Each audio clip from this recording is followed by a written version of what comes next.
Live Tamil செய்திகள். Sa Re Ga Ma Pa little Sam's நிகழ்ச்சி போவில் கலந்து கொண்டு வெற்றி பெற்ற திவினேஷ் தற்பொழுது தனது கருத்துக்களை இணையதளங்களினூடாக வெளிக்கொணர்ந்து வருகின்றார். இந்நிகழ்ச்சியில் கலந்து கொண்டு நல்ல பாடல்களை பாடி மேலே வர வேண்டும் என்று தனது தாத்தா சொல்வார் என்றும் அவர் கூறுகின்றார். அதே மாதிரி அவரும் எனக்கு நிறைய பாடல்களை கற்றுக் கொடுத்தார் என்றும் அவர் கூறுகின்றார்.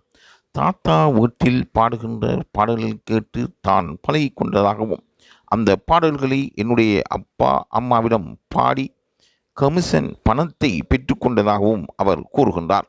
அப்போ நான் பாடுகிறதை பார்த்து அம்மாதான் சரிகமபா நிகழ்ச்சியில் இவனை கலந்து கொள்ள வைக்க வேண்டும் என்று ஆசை கொண்டிருந்தார். சரிகமபா நிகழ்ச்சிக்கு வந்ததுக்கு பிறகு என்னுடைய பள்ளி நண்பர்களும் என்னை பாராட்டி தள்ளினார்கள்.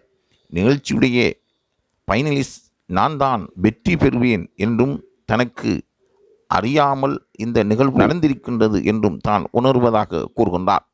தான் வெற்றி பெறுவனா என்ற பல கேள்விகள் தனக்குள் இருந்ததாகவும் முதலில் நானும் கெமிந்திரா அக்காதான் வின்னர் என்று நினைத்து கொண்டேன் என்றும் அவர் கூறுகின்றார். அப்புறம் அம்மா சொன்னதுக்கு பிறகுதான் நான் வின்னர் என்று தெரிந்து மனம் மகிழ்ச்சி அடைந்தேன். இந்த நிகழ்ச்சியில் எனக்கு 10 லட்சம் ரூபாய் பணம் கிடைத்திருக்கின்றது.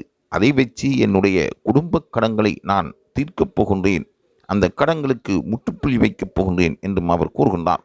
இந்த பணத்தை வச்சு கடன் சுமையை குறைக்கப் போகின்றேன், அம்மாவுக்கு எதிர்காலத்தில் கடன் இல்லாத வாழ்க்கையை வழங்கப் போகின்றேன் என்றும் அவர் கூறியிருக்கின்றார். அதை பார்த்த எனக்கு எதிர்காலம் எவ்வாறு அமைத்து கொள்ள வேண்டும் என்றும் எவ்வாறு தான் திட்டமிட வேண்டும் என்றும் ஆசை வந்திருப்பதாகவும் அவர் கூறுகின்றார். சரிகமபா நிகழ்ச்சியிலே தன்னுடைய தந்தைக்கு சொந்தமாக ஒரு பால் வேன் வாங்க எனக்கு ஆதரவு கேட்க வேண்டிய நிலை ஏற்பட்டதும் அது சீனிவாசன் சார் ஊடாக நிறைவேறியிருப்பதாகவும் அவர் தெரிவித்திருக்கின்றார். இந்த நிகழ்ச்சியில் சீனிவாசன் அவர்களுக்கு அவர் பாராட்டை தெரிவித்திருந்தார். அவருடைய கனவு தற்பொழுது நிறைவேறியிருக்கின்றது.